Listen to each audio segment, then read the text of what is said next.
Today, we're going to talk about validation and why it is your super skill when it comes to communicating and connecting with your teen. Hi there, welcome to my channel. My name is Christy Kolev. I'm a licensed mental health counselor and a teen expert with over a decade of experience.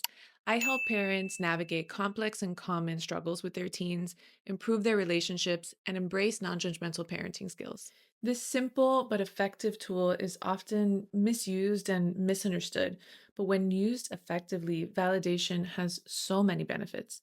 So let's start with talking about what validation is in the first place.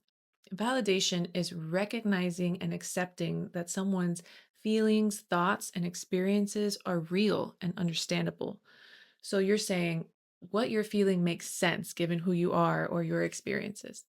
Validation is also finding that kernel of truth in someone else's perspective, right? Validating the facts. Validation is not agreeing with someone or even liking the situation, it's just understanding.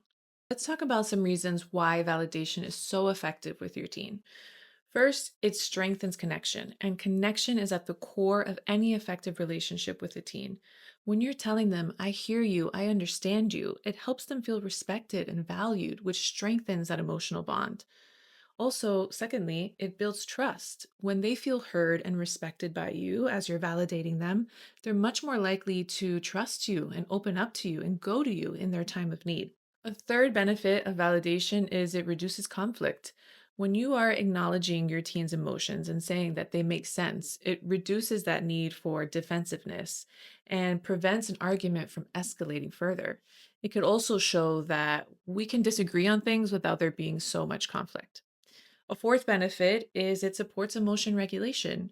What we know is that labeling and identifying our emotions and accepting them is crucial for our own emotion regulation. And essentially, you are modeling that when you are validating your kids' emotions. You're identifying them, you're labeling them, you're accepting them, and it helps build their own emotion regulation skills.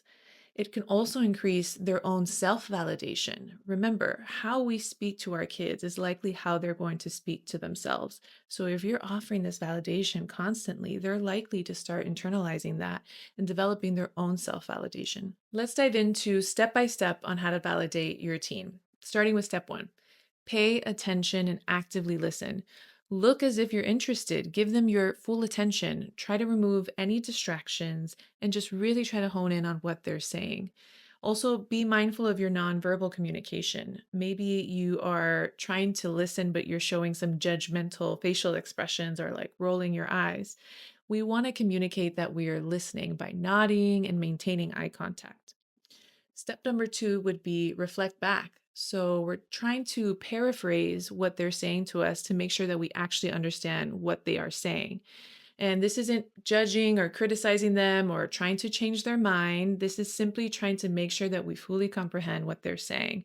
And that could sound like it sounds like you're really frustrated that I didn't let you go out tonight. Is that right?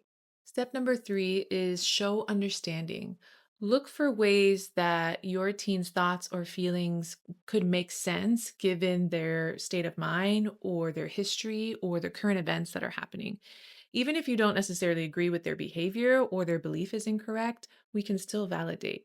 And that would look like it makes sense that you feel hurt if you thought that your friend ignoring your text meant they were mad at you, right? So, given the current circumstances, I can see why you think or feel that, even if the belief is incorrect.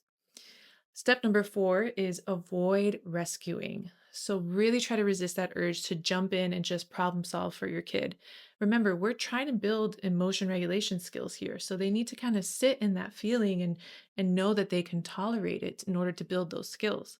A lot of the times we jump in to rescue or problem solve because A, we want to help, or B, we're uncomfortable with seeing them in distress. So, this may take a little bit of your own distress tolerance and emotion regulation skills as well. But if your kid comes to you and they're just so sad that they failed a test and you immediately jump into like, okay, what are we going to do to fix it? That can feel really invalidating. Also, try to avoid minimizing the situation to rescue them or help them feel better. So, saying things like, it's not that bad or it's not a big deal, you'll get over it, that can also read as invalidating. Step number 5 would be validating the valid, not the invalid. Essentially, we can validate a feeling without validating a behavior. So if your kid is really angry and they're yelling at you and they're being disrespectful, you can validate that anger without validating the behavior disrespecting you. Like, I hear you, I see that you're frustrated, and that kind of language is not going to be helpful at this time. Step number 6 is being real, being authentic. Kids can smell inauthenticity from a mile away. And so if you're just slapping on blanket statements like, I understand, I can see that, I understand, that's not going to feel genuine. And quite honestly, it's probably not. And I'm not saying you need to be the perfect validating parent here, but just show that you're trying. Show that you are genuinely trying to understand what they're feeling, understand their thoughts, and understand that it makes sense in their situation, and that would be enough. I want to go over some examples or some scripts on how you can practice this validation with your teen with some possible scenarios that you might find yourself in with your own teen. Starting with the first script, this could be an example of a teen coming to you with some issues with their friend group. And I want to show you how you can respond in a validating manner, maybe approaching it with some curiosity, asking questions, and then like offering your help at the end, but not jumping into problem solve, not criticizing, just kind of being there with them. Mom, my friends are ignoring me, and I don't even know why. It's like they don't care about me anymore. That is so frustrating. It sounds like you're hurt and confused. That can be really isolating. I know friends are so important right now, so it really sucks when things don't seem to be going well. Yeah, and I don't know what I did wrong. I keep thinking about it, but I can't figure out why. Oh, not knowing what went wrong is even more frustrating. It's understandable you feel this way. I know you care about your friends so much. Have you tried talking to them at all? I'm scared they'll just get mad at me or make fun of me. Well, it's normal to feel worried about their reaction. This is a tough situation. Look, I'm here for you if you want to figure out ways that we can approach this together.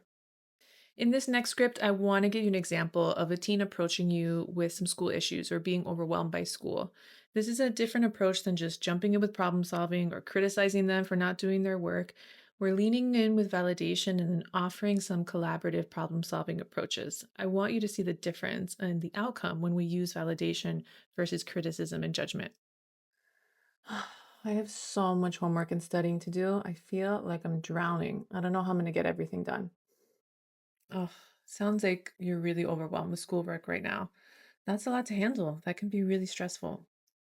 Yeah, and every time I try to start, I just get more stressed. I can't focus. Yeah, that makes sense. When we're feeling overwhelmed, it's hard to concentrate on a task, and then things just build up and it gets even harder to get things done. Exactly. I don't know what to do.